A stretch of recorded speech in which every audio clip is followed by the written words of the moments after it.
इस वीडियो को लाइक करें, हमारे चैनल को सब्सक्राइब कर बेल आइकन ज़रूर प्रेस करें हमारी न्यू वीडियो सबसे पहले देखने के लिए।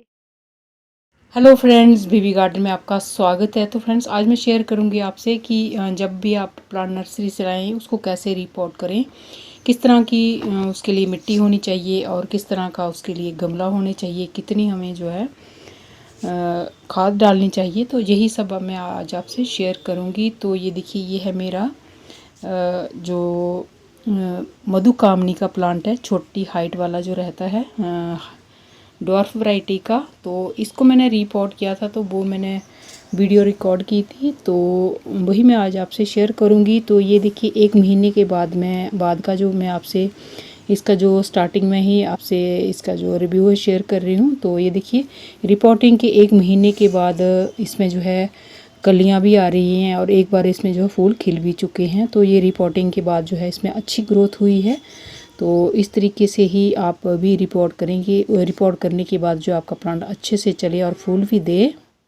तो ये देखिए, जब भी मैं कोई प्लांट लगाती हूँ तो उसके जो नीचे जो है गमले के जो नीचे वाला पार्ट है उसमें मैं बहुत सारे सूखे लीव्स भरती हूँ। सूखे लीव्स की जो खाद है बहुत ही अच्छी होती है। एक तो ठंडी होती है, साथ में प्लांट की जो ग्रोथ है उसमें बहुत ही अच्छी होती है। उसके बाद है वर्मी कंपोस्ट, कोई 10 या 20% है। और उसके बाद है ये गार्डन सॉइल और रेत का मिक्स है, क्योंकि इस तरह की ही मिट्टी जो है वेल ड्रेन होती है। इसमें आप जो है 50% तक गार्डन सॉइल ले सकते हैं, 30% तक जो है आप रेत लीजिए और 10 या 20% तक आप वर्मी कंपोस्ट ले सकते हैं। और ये देखिए, ये है वो प्लांट जिसको मैंने पानी में डिप करके रखा है कि इसकी मिट्टी जो है अच्छे से लूज़ हो जाए। फिर मैं इसको पॉली बैग से निकालूंगी और फिर मैं इसको रिपोर्ट करूंगी।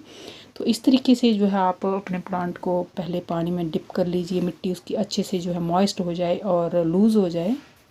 तो ये देखिए, ये है मेरा प्लांट। इसको मैंने काफ़ी देर जो है पानी में डिप करके रखा था, मिट्टी इसकी लूज़ हो गई है और इसलिए जो इसका ऊपर वाला जो पॉली बैग है बहुत आराम से निकल गया और मिट्टी जो है अच्छे से जो है लूज़ हो गई है। और थोड़ी सी जो है मिट्टी मैं हटाऊंगी, बहुत चिकनी मिट्टी है इसकी। और साथ में जो है थोड़ी सी मिट्टी हटाने से क्या होता है, रूट्स सामने आ जाती हैं और दूसरी मिट्टी में जो है बहुत जल्दी से एडजस्ट हो जाती हैं। और जैसे ही मैं मिट्टी हटाने लगी तो इसके बीच से एक और पॉली बैग निकला। शायद वो पहले वाला ख़राब हो गया होगा, इसलिए उन्होंने दूसरा पॉली बैग इसको लगाया था।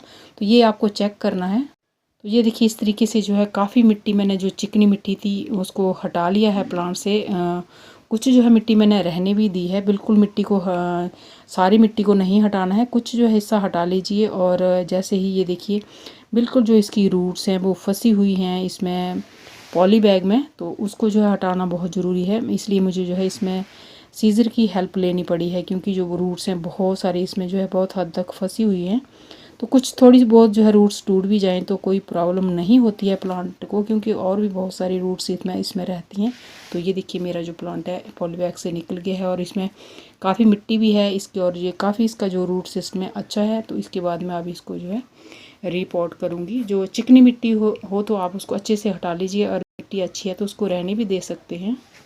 तो ये देखिए, इस तरीके से जो है नीचे मैंने लीव्स भरे थे, उसके ऊपर थोड़ी सी मिट्टी डाली और फिर जो है प्लांट को रख दिया। और जैसे ही प्लांट रखा और उसके बाद जो है मैं जो गार्डन सॉइल और वर्मी कंपोस्ट का जो मिक्स है और साथ में जो है रेत, तो उसको जो मिक्स करके मैं इसमें डाल रही हूँ। और इस तरीके से आप जो है किसी की हेल्प ले सकते हैं। और जब जो है अच्छे से प्लांट लग जाए तो फिर आप इसको जो है थोड़ा सा पानी देंगे। और ये देखिए, इसको अच्छे से जो है दबा दबा के मिट्टी को भरना है, क्योंकि जो प्लांट है वो अच्छे से सेट हो जाए गमले में। तो इस तरीके से ही मैं जो है अपने जो जितने भी मेरे पास रिपोर्टिंग के लिए प्लांट जब मैं नर्सरी से लाती हूँ तो इसी तरीके से जो है मैं उनकी रिपोर्टिंग करती हूँ। जब भी अपना नर्सरी से लाएँ तो उसी दिन जो है रिपोर्ट मत कर दीजिए, 4-5 दिन या 2-4 दिन या हफ्ता दीजिए प्लांट को। फिर जो अच्छे से आपके घर के माहौल में वो सेट हो जाए, फिर आप उसको जो है रिपोर्ट कर सकते हैं।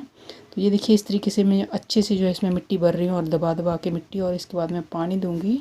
तो ये देखिए, मेरा जो प्लांट है वो लग गया है और अभी मैं इसको दूंगी पानी। और पानी इसको इतना देना है कि इसके गमले की जो सारी मिट्टी है वो मॉइस्ट हो जाए और नीचे से जो पानी आ जाए। और फिर इसको रख देना है ऐसी जगह जहाँ इसको जो है अच्छी ब्राइट लाइट मिले, मगर धूप नहीं मिले। तो 4-5 दिन के लिए इसको जो है आपने धूप में नहीं रखना है। उसके बाद जो है आप इसको 4-5 दिन के बाद जो है फिर धूप में इसको रख सकते हैं। फिर जो आपका जो प्लांट है 4-5 दिन में है वो अच्छे से स्टेबल भी हो जाएगा, तो फिर आप इसको धूप में रख सकते हैं और फिर ये इसकी अच्छी जो है ग्रोथ भी शुरू हो जाएगी। तो फ्रेंड्स ये देखिए, ये है वो प्लांट जिसकी मैंने रिपोर्टिंग की थी और ये 1 महीने के बाद का रिज़ल्ट है और मेरा जो प्लांट है अच्छे से ग्रोथ भी कर रहा है। ये मैंने आपको स्टार्टिंग में भी दिखाया था ये प्लांट। तो इस तरीके से आप भी कर सकते हैं और आपका जो प्लांट अच्छे से ग्रोथ करेगा। तो थैंक यू फ्रेंड्स वीडियो को देखने के लिए। वीडियो आपको कैसा लगा कमेंट करके ज़रूर बताइएगा और फिर मिलते हैं किसी नई वीडियो में नए टॉपिक के साथ। तब तक के लिए बाय, हैप्पी गार्डनिंग।